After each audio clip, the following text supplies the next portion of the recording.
Welcome, everybody, to the Personal Power Summit. It's Adam, and I have a very special guest to present to you. Now, I want you to welcome Connie Holmes. Connie is a fellow hypnotherapist, and she's also a certified life and health coach. And the cool thing is, she specializes in mindset specifically based on having a balanced life in body, mind, and spirit. And so not just feel good and think well and think positive, but it's more about really making this work for you so you can start to love and accept yourself. And if you are here, chances are you're always the person doing everything for everybody else, but you're not doing it for yourself. And you struggle to accept yourself and try your best. Today, Connie's going to help you with an amazing interview and amazing content to get yourself to love yourself a little bit more. And of course, she will also have a little gift for you in the end that makes the whole thing even easier for you. So stay tuned. Connie, thank you so much for being here and welcome to the stage. Thank you so much, Adam. I'm honored to be here and I love what you're putting together. So thank you. Awesome. Yeah, I'm grateful that you're here because I think that your message is just one of the most important things in the world right now, because we don't learn this in school. We learn that you should not love yourself, actually. Like in Germany, we even have a proverb that says, Selbstlob stinkt, which translated means praising yourself stinks. Wow. Like, children learn this. Don't praise yourself. Don't be proud of your accomplishments. And that leads to people not liking themselves a lot, right? Right. Wow. I've never heard that before. Thank you for sharing that. But we can forget it though now, right? We can absolutely forget this. And this is also leads me to the first question I would love to ask you. So people now more than ever, like social media putting pressure on us, right? Like to be perfect and all. People really struggle to accept themselves as who they are, like as the expert. Like, why do you think that is?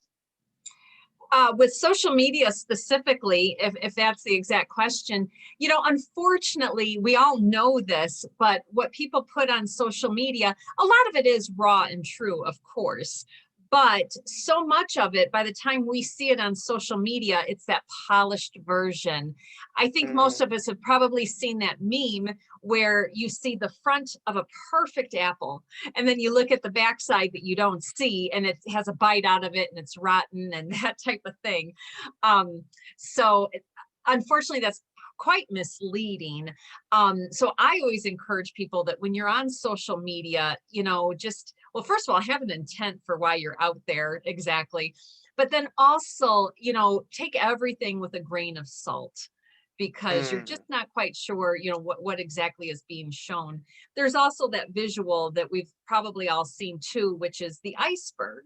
And, what we see is that finished product that looks so beautiful and well polished, but we don't see all the blood, the sweat, and the tears that come underneath it.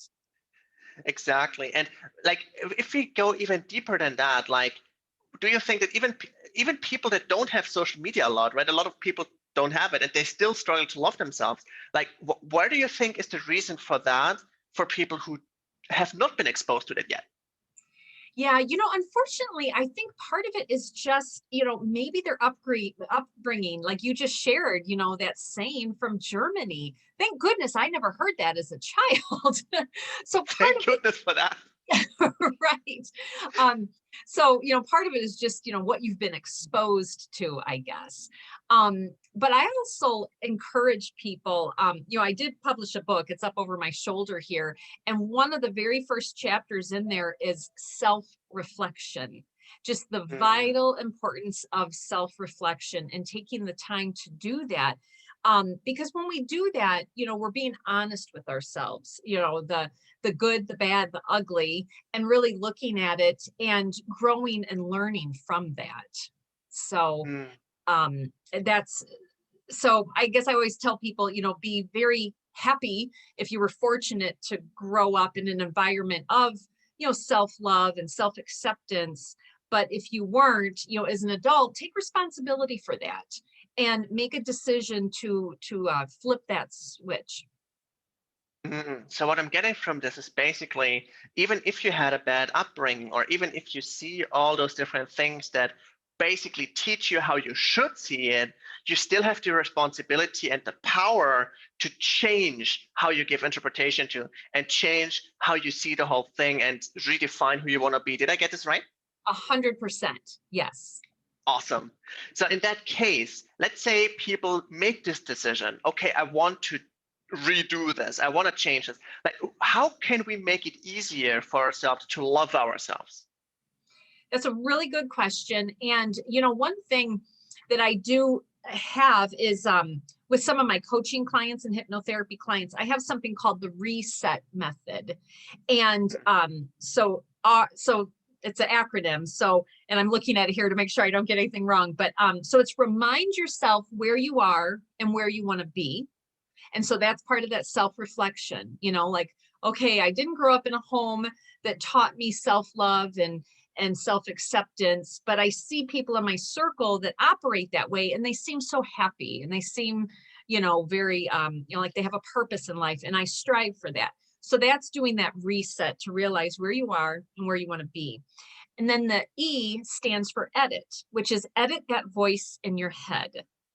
Because we all know in this space that our words become reality. So Yes. we have got to treat ourselves like our own best friend. And so make sure we edit that voice in our head. And then S stands for structure. So structure your life for success. And, whatever that looks like to you. And sometimes this is when people want to employ the help of a coach or a hypnotherapist or, counselor or something to help them identify what is a proper structure in my life that will help me reach the goals that I want. And then the E is establish personal values. I talk about that in my book because having personal values, in my opinion, are vital. They just set the stage for who you are, what you believe in, and why. And it just gives you such comfort because they're almost like your guidepost in life. It really helps direct you. And then the last one with the reset model is T, which is time, just setting aside time for you. And whether that's to, apply all the other, the R, the E, the S, and the E already in reset, whether it's applying time towards that or just, time, in nature or whatever you might need to do to help you reach your goals in life. Awesome. So basically, if people want to have like an idea of what they can do, they remind themselves where they come from, what is like the truth about themselves and about their circle. They edit the inner voice inside them. They set a goal where they want to go, an intention of who they want to be. They establish personal values that helps them stay true to themselves. And then they take time to make sure they are on track. They take time for themselves to be with them, I guess. Did I understand this correctly? You are a fabulous listener. Yes, thank you. Thank you. You're great at explaining this because I really like the framework that you just said.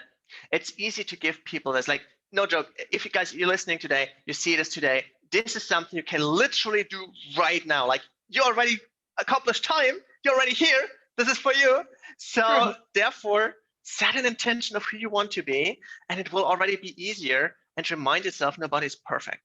I love that. Thank you, Connie, for sharing this. This is an amazing framework. I love that. Oh, good. Thank you. Thank you. Now, since we have now the framework, we know we have the intention, we make the decision.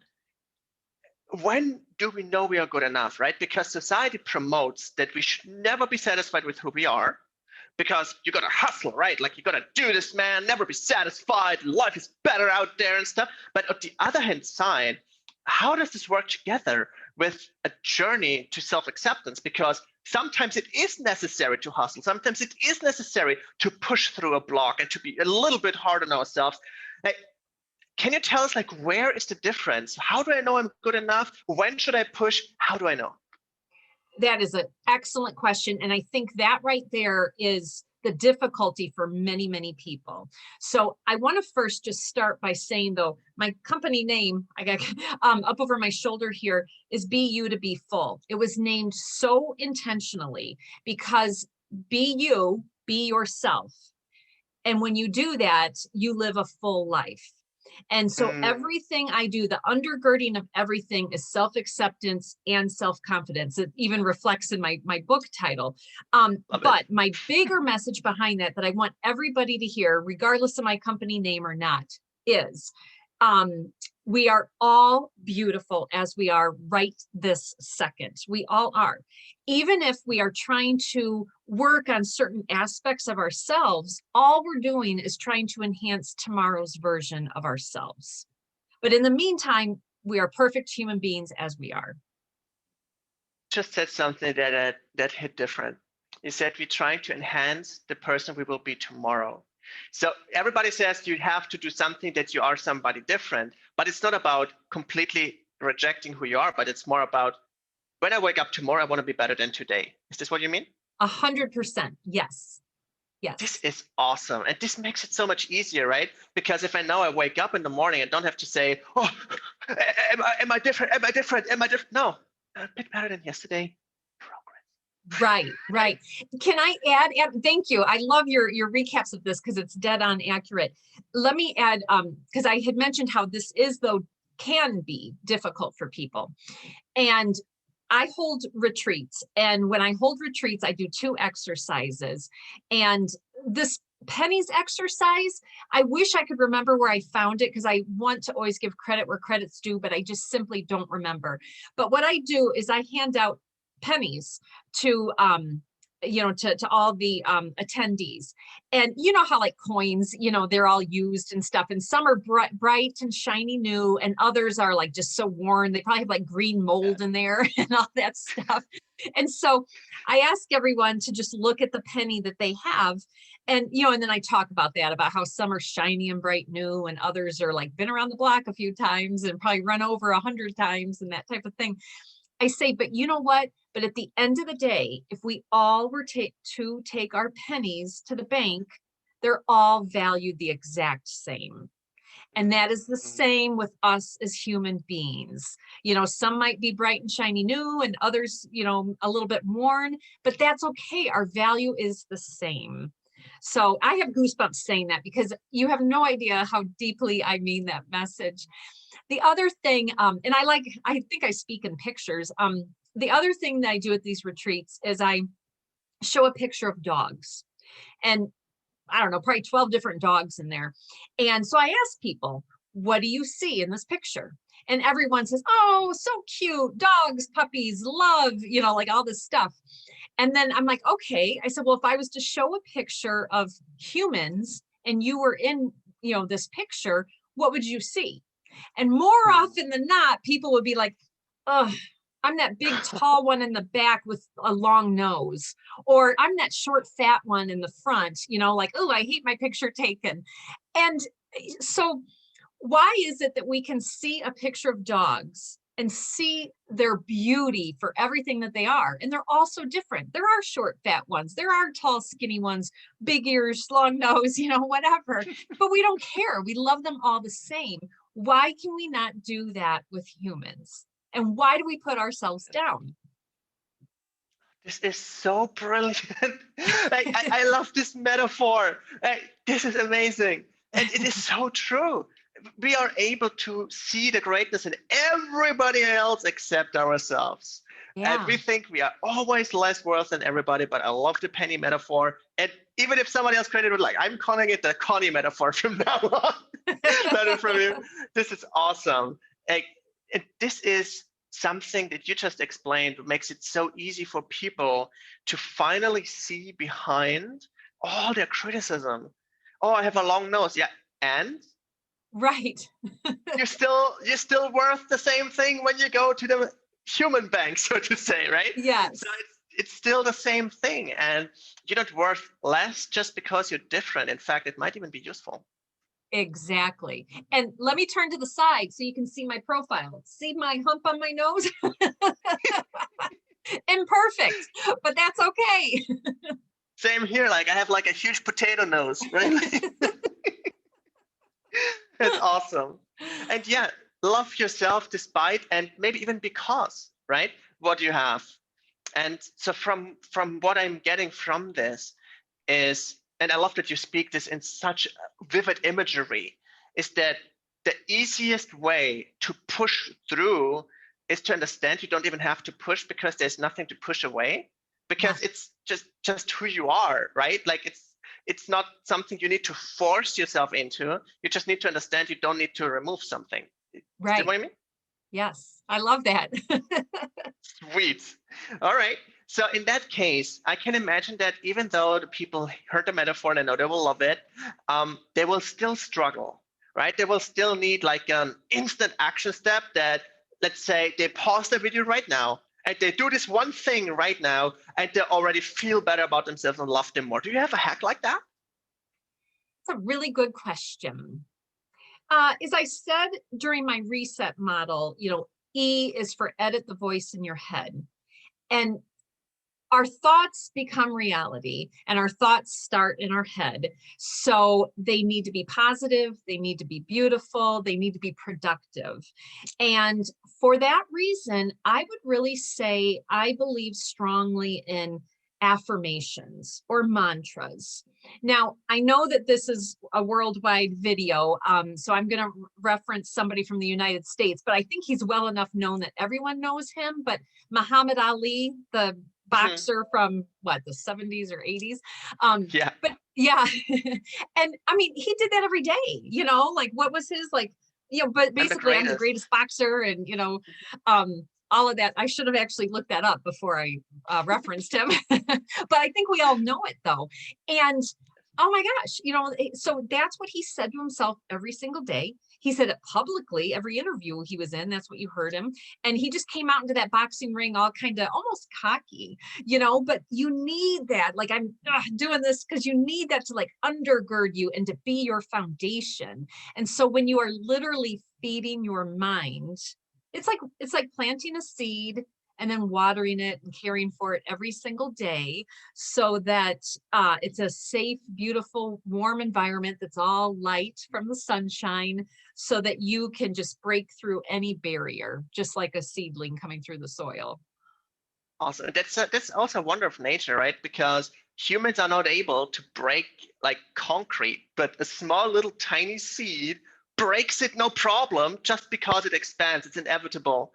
And what you just said, I love that you brought up Muhammad Ali because people said he was dumb. People said he can't think properly. He's a little bit retarded, but he had what most intelligent people in the world don't have. He was like, I'm the best. Like, I don't question this. There is no room for self-doubt. I'm going there. I'm the best. And that's like it. And everything that happens is just part of the journey. Yeah. Right? Yeah. Cool. So in that case, everybody who listens to this, pause the video right now and look yourself something you really want to be, right? Something like, I want to be the best copywriter. I want to be the best salesperson. I want to be the best mother, the best father, the best son, daughter, husband, whatever, right? And say that to yourself. And by the way, a question for you. Do you have sometimes people that say the affirmations, they say, like, I say it, but I don't really feel it and it doesn't really work? Like, how would you deal with that? So there's two things with that. So one is keep saying it until you do believe it, but like Muhammad Ali, he said these words, but then he was at that gym every single day. He was punching that bag, he was doing whatever he needed, he was running, whatever it was. So that's the thing, is say it, and whether you believe it at the beginning or not, when you take action to help support that, you'll start to see some positive forward movement. And when you see that, that's building confidence in yourself. So then it's just a natural, beautiful cycle. There it is. I think with just one sentence, you brought a solution for so many people who struggle with affirmations, because especially in Europe, affirmations are not very well known. Like the only people who do affirmations here are extremely spiritual people. We call them woo-woo people sometimes, right? I'm super spiritual myself, so I understand it. But most people are like, I'm just saying things, doesn't really work, right? Yeah. As you just said, say it and take action as somebody who that fits for. Yeah.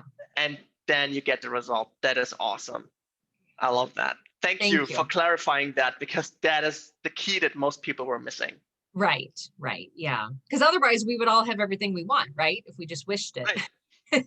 Everybody just wake up and say, I'm a millionaire. I'm a millionaire. Exactly. I watch Netflix 24/7, but I'm a millionaire. Right. So in that case, I love to ask this question to every speaker, because everybody has a different aspect of life, different expertise, different experiences. So what is Connie's personal favorite way to unlock personal power? Do you know what I do? And I'm going to be very transparent. So before this interview, what I do is I speak to the universe. Mm. God, the universe, my angels. My father passed away a couple years ago, so my dad's always in the mix. So let me just tell you, before this interview with you, Adam, it's a beautiful day here in Northern Illinois in the United States. I stepped outside on my sunshiny deck and I just stood there and I said, "Dear God, angels, divine masters, spirit guides, Dad, and Kelly and Eva, friends and a sister-in-law who've passed." And I just said, "I'm going to give this presentation." I said, I wish for you to be there with me to give me the strength. I want to be concise. I want to be clear. I want to give value. And a few other things. And I just say, please be there with me. And I'll know that, I'm that much more confident. One key to that though, is then after you do it and you nail it, say thank you. That is Some awesome. people So far, forget you're to doing say a thank you. fantastic job, by the way. Oh, thank you. Thank you very much. So, but that's definitely something that I do. And then also, I have personal values that I live by. And those they're almost like my best friends sitting alongside me, kind of like they give me that muscle, like my number one value is integrity. So I will never do anything out of integrity. And if I wouldn't think about it, but if I would, it's almost like it's my best friend sitting there like, no, you don't do that. And that just gives me confidence too. I love this, that you found your very best friends and that you really speak to those people that spiritually support you, right? And that you have this spiritual connection, because no matter what you believe in or who you believe in, it is a good thing to have this strong connection that you feel accountable for and accountable to. And you feel the support that is not judgmental, but at the same time, it keeps you true to yourself, right? Yeah. Yeah. Well, if you That think is about really it, awesome. like if you watch movies or anything like that, and if there's a scene that is very powerful, there's usually someone walking and then they have kind of like a lineup of people behind them. And they just Yes. walk and it's like every step, they're like more and more powerful and all this stuff because they've got kind of an army behind them. So if you think Yes. about it, praying to God and the universe and my angels, as well as my values, that's my army. Beautiful. To battle, right? I Right, love this. exactly. I'm going to conquer whatever it is. This is gorgeous.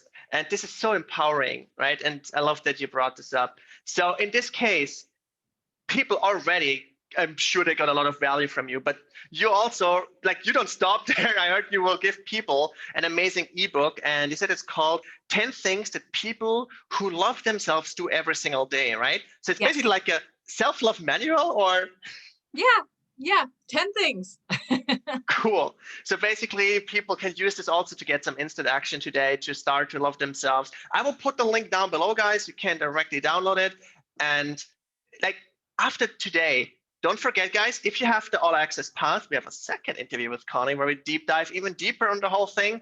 You can learn more from her. And she's going to share some really powerful stuff, right? It's going to be really awesome. In case you don't have the all access pass, Connie, how can people continue to interact with you? How can they continue to learn from you and work on their self-acceptance? Do you have anything else that you can give them? Well, certainly. So maybe in the description below, I can give you my Linktree account because that gives everything. It's all my social media contacts as well as any recent campaigns I have. Speaking of campaigns, as I'm sitting here talking right now, it is in the works. So it's not finalized yet, but I am in the process. Since I am a hypnotherapist, life coach, and a health coach, I do position myself as a mind, body, spirit specialist.